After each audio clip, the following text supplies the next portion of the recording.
it's Donna here from Pastries for Pets. In this video, I'm going to explain how to make the perfect consistency for flooding a dog treat or for making details on top of a dog treat using any of Pastries for Pets dog treat icing products. And the reason why I say any is because all of the icing products have their own individual amounts of water that should be added to the mix. And in the directions, you will see that there is room for flooding, and there's also one for details. Now, on the directions, it says to add this one in particular. I'm not going to say which one it is because I don't want you to add the same amount of water as I'm adding today if you're using a different product. And I'll explain that in a minute. So, if I'm flooding a dog treat, I'm going to add half a cup of dry mix. And then it says to add a couple tablespoons of water, okay? So when it says to add water, I don't want you to think that the directions are set in stone. The water amounts on all of our icing products are not set in stone. You can always add a little bit more water or less water depending on how thick or thin you want your icing. So it's really up to you to experiment and get the correct consistency that is working for you. And with that being said, I'm going to show you how the water reacts with the icing, because if you use just a teaspoon at a time, it really acts quickly. So that's why I stress to be very careful and add water as you go. But now if you add too much water to your icing and you don't want it so thinned out, you can add a little bit more of the dry mix to it and stir it up and get it thick again. So it's a very versatile product. So that's why I'm not telling you exactly what icing I'm using today, because I want you to know that all the icing products have different amounts of water that you add to it. So I didn't want to confuse you by saying I'm using such and such an icing, okay? And this in particular icing is not even the same icing that this packet is for. Hope I'm not losing you, but here we go. I'll show you how to do it because I think visual cues are much better than verbal or written. So in this, I have a half a cup of dried mix. And I just put it into a bowl, and I'm going to take water, and I'm going to use a tablespoon right now, and I'm only going to add 1 tablespoon for now. So I'm going to add it right to the dry mix. And then I'm going to show you how quickly it reacts to it. So what I'm doing is I just have 1 tablespoon of water in here. I know it's not going to be enough, so I just want to show you that. So this needs more water. So I'm going to add a teaspoon at a time just because I want to show you that you should actually add a teaspoon at a time.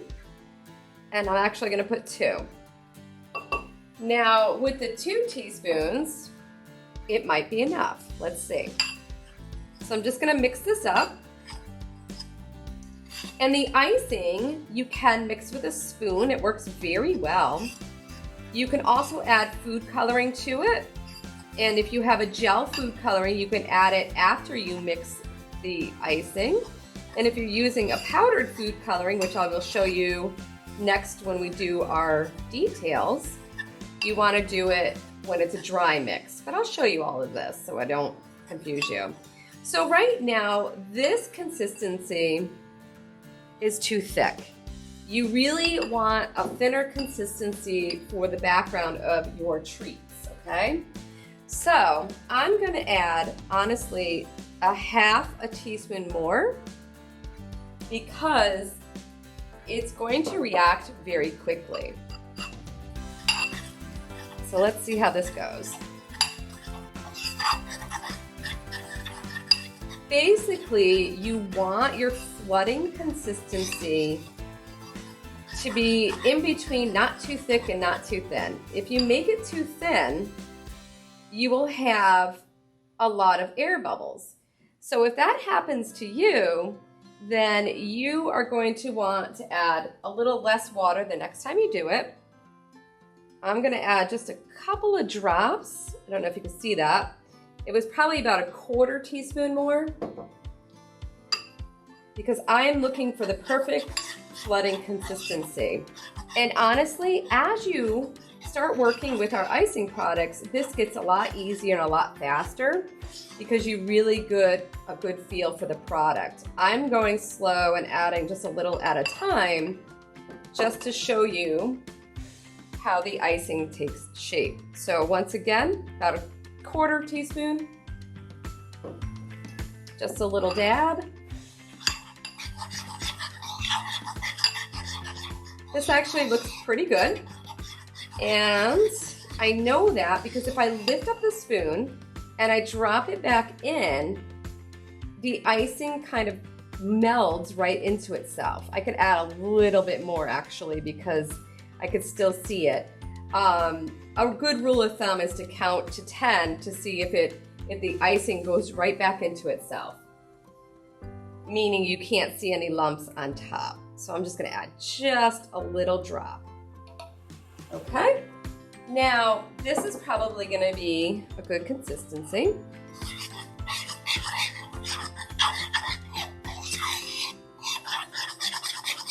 Okay, so this is a really nice flooding consistency. As you can see, it's going right into itself and it's not really staying lumpy on top. So that's how you know you have a good consistency. I guess to be really picky, I'm gonna add just a little more. And this is how you do it. And once you get a hang of it, you will quickly add the water. And you can always write down the amounts that you add as well. And then you can just add water the next time by writing down how much you like to put into the mix. I'm just doing it this way to show you how versatile the icing really is. There we go. Okay, so that's a nice consistency. What I'm gonna do now is I'm going to flood the back of a dog treat, so you know what I'm talking about when I say flood the dog treat. I'm going to actually put this icing into a cup, and I have a bag in the cup already. So I'm just gonna quickly do that for you. It's how it's a little secret tip. The bag is great in a cup because it's actually holding the bag open for me. If you ever try to put icing in a decorating bag and you don't have something holding it open, it's kind of hard to do. You can do it though, you know. Okay, so what I did, this is just a regular plastic icing bag. I'm just gonna shake it down a little bit. And I'm just squeezing it to the bottom so that it's near the tip. I'm gonna roll it, or just kind of twist it, I guess, not really roll it. And you can always put a knot in the bag, or you can always grab, these are called chip clips. You can grab a chip clip, throw it on here, keep the bag shut for you. So when you put it on the counter, it doesn't go everywhere. And then I'm going to decorate a dog bone. I have my scissors here. Let's see. Put this more over here. All right. So with this, I'm gonna show you this. You can use any decorating tips. I know Wilton makes a lot of them. You could add that obviously to your decorating bag. I chose not to today to show you a different way to do things. And I'm just going to clip off or snip off the tip of the bag. Then I'm gonna make sure I take the little tip and get rid of it so that I don't accidentally ice it into my dog treat. And I'm gonna go ahead and show you, this is what I mean by flooding. So you take your icing and you really just start at one corner and you work your way through. And if you do it this way, it will dry better for you. You will get less, it'll dry smoother. So you'll have a less bumpy finish and a more smoother finish. And we're gonna go ahead and do this. I probably could have added just a little or a 1/4 teaspoon more water. I tend to get really picky when I'm icing my treats, and that's just me. So I can kind of be a little bit too much of a perfectionist sometimes. And I'm sure some of you are the same way. So I'm just gonna go ahead and finish this for you so you can see what I'm doing. And there's so many different ways to flood a dog treat. Some people will make icing and dip it into a bowl. Others will just take other methods. Some people use pastry brushes. It really doesn't matter how you do it. It's completely up to you and up to your own preferences. Like I said, not everything is set in stone. So what I show you doesn't mean that has to be how you do it, okay? So I'm going to let this set for a little minute, and I'm going to come right back and show you how to do details. I think I will write wolf on the bone for you. I'll be right back.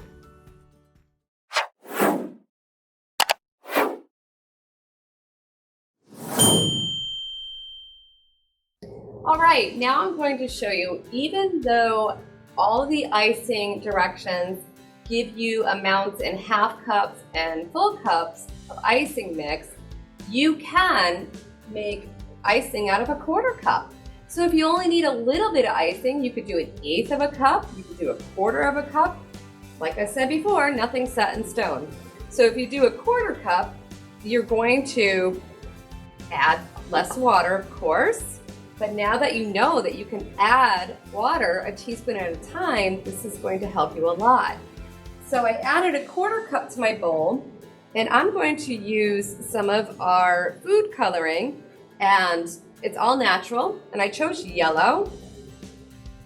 I'm going to put a little bit of yellow food coloring into the dry mix, and a little bit more. The more you add, the brighter the yellow it will be. So I love bright colors. And I'll put this aside. And we're going to do, I'm gonna write on it and maybe put a paw print on it. So that's what I mean by details. Details are either you write on the dog treat or you do a design on a dog treat. So now I've mixed the yellow in really quickly with a spoon because I wanted to make sure there were no little lumps in my dried powdered food coloring, because sometimes you get little lumps and you can just crush it with the back of your spoon. You don't have to use our food coloring. You don't have to use all natural food coloring. You can use any artificial food coloring. I wouldn't put a lot of artificial food coloring in it, but you can definitely use, gel food colors, any types of food colors. But if you're using a powdered-based food color, always add it into your mix before the water. And if you want to make it a little bit brighter, you can add more in after you mix the water in as well. It works better if you add it when it's a dry mix, because you can get the bumps out a lot easier if there's any little clumps.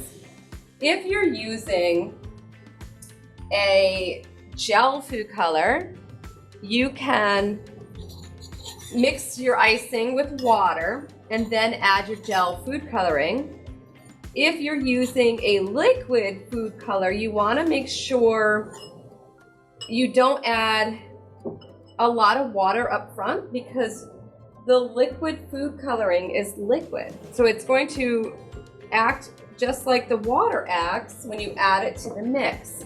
So you want to keep that in mind when you add it. So if it's more, if you can get the consistency of your icing more like this, then this is a good time to add liquid food coloring so that you can see if you need to even add any more water, which comes into play when I say it's nothing set in stone, okay? So if you add liquid food coloring and it's too liquidy, too thinned out, then you're gonna wanna add a little bit more of the dry mix, and you can do that too.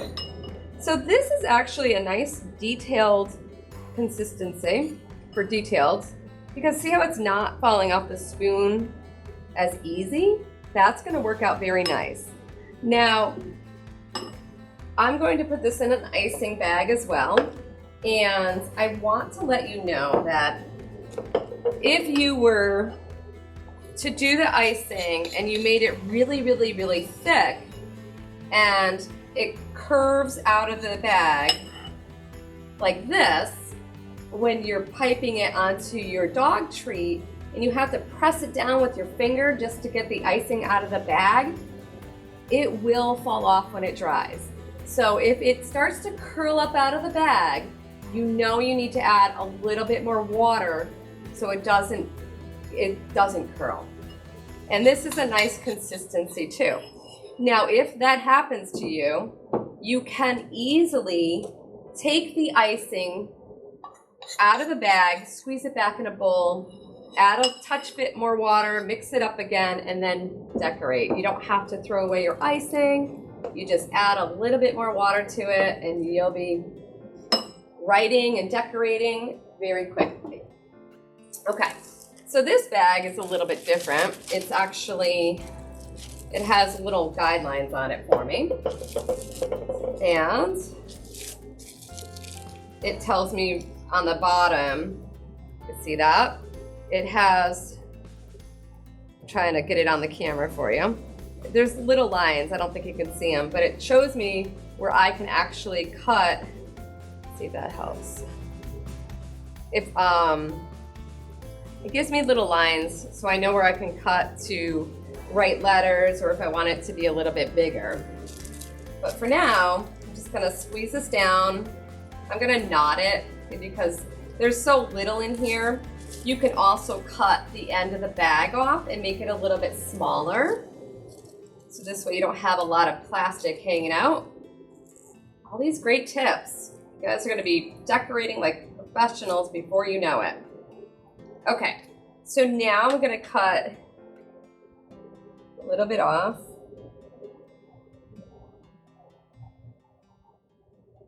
Seemed like a little bit more than I normally would cut off, but let's see if I can write wolf on this for you. Let's see. So basically, this means details. And I want to let you know to let your background, the white, the flooding, you really should let it dry maybe 15 minutes, a half hour, and then pipe out your letters.